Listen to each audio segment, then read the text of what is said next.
అదే RTV app వార్తల్ని క్షణాల్లో చదివే అవకాశం ఉంటుంది. ఒక న్యూస్ పేపర్, ఒక టెలివిజన్ ఛానల్ మీ చేతుల్లో ఎప్పుడూ ఉంటాయి. ఉమ్మడి పశ్చిమ గోదావరి జిల్లాను పొగమంచు కమ్మేస్తుంది. గత వారం రోజుల నుంచి కూడా కురుస్తున్నటువంటి పొగమంచు కారణంగా ప్రజలంతా కూడా తీవ్ర ఇబ్బంది పడుతున్న పరిస్థితి కనిపిస్తుంది. ప్రస్తుతం మనం చూడొచ్చు విజువల్స్లో.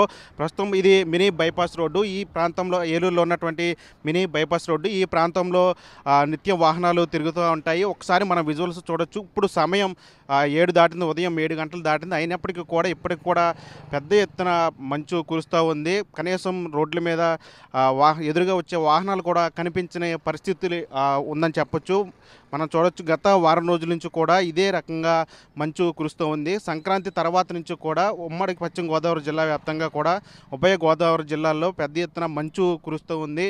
అంటే గత ఏడాదికి సంబంధించి వాతావరణంలో వచ్చినటువంటి మార్పులు, అదేవిధంగా బంగాళాఖాతంలో ఏర్పడిన అల్పపీడనాలు, అదేవిధంగా అకాలంగా వచ్చినటువంటి తుఫాన్ల కారణంగా వాతావరణంలో విపరీతమైనటువంటి మార్పులు చేర్పులు జరిగిన కారణంగా ఇప్పుడు గాలిలో తేమ ఎక్కువైంది. ఈ తేమ అంతా కూడా ఇప్పుడు మంచు రూపంలో కూడా వస్తుందని చెప్పి అధికారులు కూడా చెప్తున్న పరిస్థితి. ఈ నేపథ్యంలో ప్రజలందరూ కూడా అప్రమత్తంగా ఉండాలని చెప్తున్నారు. ఎందుకంటే ముఖ్యంగా చిన్నపిల్లలు, అదేవిధంగా వృద్ధులు, శ్వాసకోశ సంబంధిత వ్యాధికి సంబంధించిన ఎవరైనా రోగులు ఉంటే వాళ్ళందరూ కూడా ఖచ్చితంగా జాగ్రత్తలు పాటించాలని చెప్తున్నారు. ముఖ్యంగా చిన్నపిల్లల విషయంలో కూడా జాగ్రత్తలు తీసుకోవాలని చెప్తున్నారు డాక్టర్లు. అదేవిధంగా మరోవైపు విపరీతంగా కురుస్తున్న మంచు కారణంగా కొత్త వైరస్లు రావడంతో ఉమ్మడి పశ్చిమ గోదావరి జిల్లా వ్యాప్తంగా కూడా పెద్ద ఎత్తున కోళ్ళు కూడా చనిపోయిన పరిస్థితి. పౌంట్రీలు ఉంటాయి, కోళ్ళ పౌంట్రీలు, కోళ్ళ ఫారంలో పెద్ద ఎత్తున కోళ్ళు కూడా చనిపోతున్న పరిస్థితి కనిపిస్తుంది. అంటే వాతావరణంలో వస్తున్న మార్పుల కారణంగా, విపరీతం కురుస్తున్న పొగమంచు కారణంగా కొత్త వైరస్లు రావడంతో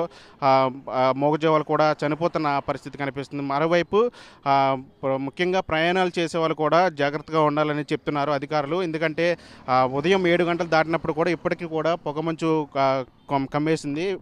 ఎదురుగా వచ్చే వాహనాలు ఏవి కూడా కనిపించినంత పరిస్థితి ఉందని చెప్పాలి. ఈ నేపథ్యంలో ఖచ్చితంగా ప్రయాణాలు చేసేవారు కూడా జాగ్రత్త పాటించాలని చెప్తున్నారు. ఉదయం పూట ఏదైనా ప్రయాణాలు ఉంటే వాయిదా వేసుకోవాలని చెప్తున్నారు. పూర్తిగా మంచు వీడిన తర్వాత ప్రయాణాలు చేయాలని చెప్తున్నారు. ముఖ్యంగా హైవేల మీద ప్రయాణించినట్టు వాహనాలు ఏవైతే ఉంటాయో ఎదురుగా వచ్చే వాహనాలు కనిపించిన సమయంలో బ్లింకర్లు వేసి రోడ్డు మీద ఒక పక్క నుంచి ఎడమవైపు నుంచి నిదానంగా నెమ్మదిగా వెళ్ళాలని చెప్తున్నారు.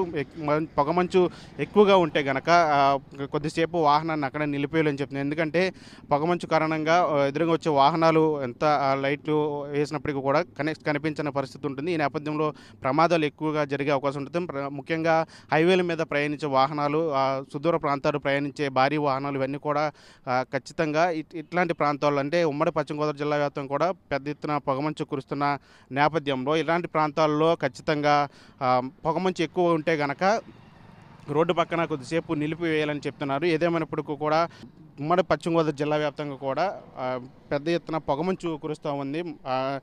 సంక్రాంతి తర్వాత నుంచి, ముఖ్యంగా సంక్రాంతి తర్వాత నుంచి కూడా వాతావరణంలో చోటు చేసుకున్న మార్పుల కారణంగా ఇప్పుడు విపరీతంగా పొగమంచు కురుస్తున్న నేపథ్యంలో ప్రజలందరూ కూడా అప్రమత్తంగా ఉండాలని చెప్పి అధికారులు కూడా సూచిస్తున్న పరిస్థితి. ఇది ఇక్కడ ఏలూరుకు సంబంధించి పరిస్థితి. వీడియో చంటితో మన ఆర్టీవీ ఏలూరు నుంచి. మరిన్ని వీడియోస్ కోసం ఛానల్ ని సబ్స్క్రైబ్ చేయండి. లేటెస్ట్ అప్డేట్స్ కోసం వాట్సాప్ ఛానల్ ని ఫాలో అవ్వండి. అండ్ లింక్ డిస్క్రిప్షన్ లో ఉంది.